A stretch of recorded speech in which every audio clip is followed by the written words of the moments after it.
Hey guys, Mike at Key Dollar Cab. I've got to give you an update on the StarFire 7000 receiver.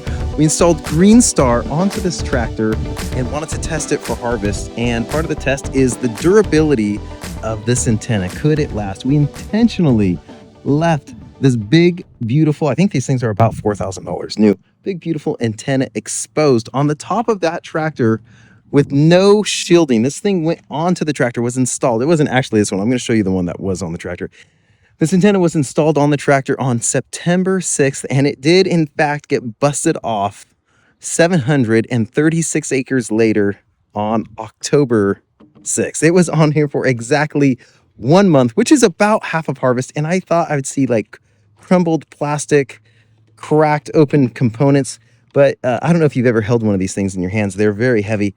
Here is the unit that got busted off. It's honestly in impressively good shape, and things broke that I didn't think would break, and things didn't break that I thought would break, and they didn't. They held up beautifully. Like, for example, this plastic cap right here up on the top.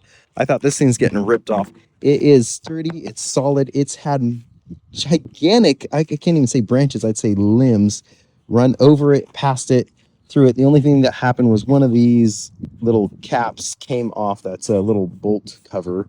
But let's get to the damage. What actually happened that removed this from the cab was these rubber isolators gave way. They eventually couldn't hold up anymore. And what's wild is these rubber isolators, I don't even think they're a John Deere product. And honestly, it may be a good thing that these rubber isolators broke, because they could in a way act like a fuse whenever the pressure was just too severe. The rubber isolators broke and your GPS antenna maintained its integrity. So a couple other little things broke that are fairly minor. One being this access to a USB port in here. There's actually a screw, if I could pull this thing back up, that would screw that on.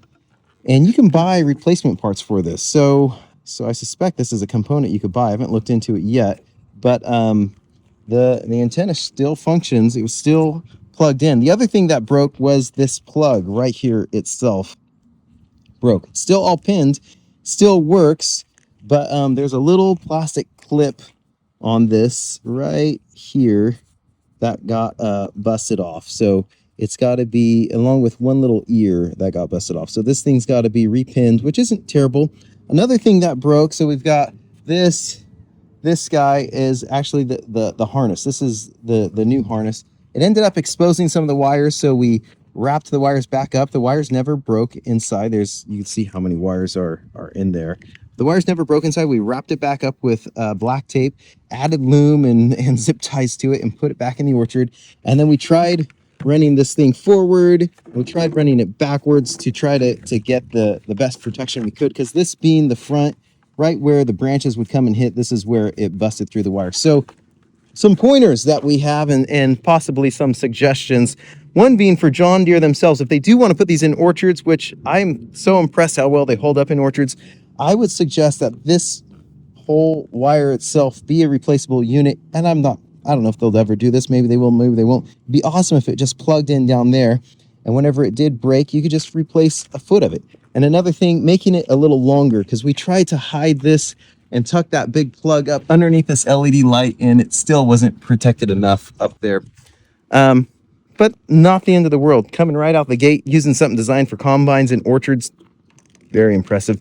And then to the growers, what I suggest, which is the obvious, what everyone's suggesting, is adding a shield. And what I thought is we'd have to add a shield and then maybe some sort of plastic cap over this. But in my opinion, this plastic cap is plenty strong. It's been through branches where I've heard just big old cracks and booms, and I thought, oh no, I broke the unit off the machine. I stick my head up, and actually I broke the tree off, broke the branch off the tree, but the unit was still on the tractor. So this plastic up here is really strong. I think shielding it, building a ramp front and back, because you're gonna have to back up at some point, is a recommendation I have to the grower. And I think that's pretty self-explanatory. I think 99.9% of farmers would do that. So I'm going to make another video for you guys on the analytics and things we've learned in the orchards, how the connectivity was in the orchards. But right now I just wanted to cover durability, because if it's not even durable enough to be in the orchards, who cares about the analytics?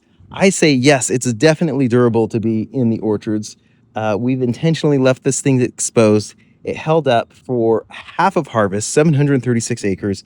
And if we protected it properly, which we didn't by design because we wanted to know what would eventually break, if we protected it properly, it would still be working on this tractor right now. Hey, thanks for checking out the durability test of the StarFire 7000 receiver in almond orchards. If you have any other questions, you want to learn any other stuff about using these in almond orchards, I don't know if I can figure it out, but ask me. Maybe we can. Let's check it out. Let me know what you want to learn, and we'll figure it out. Talk to you guys later. Bye.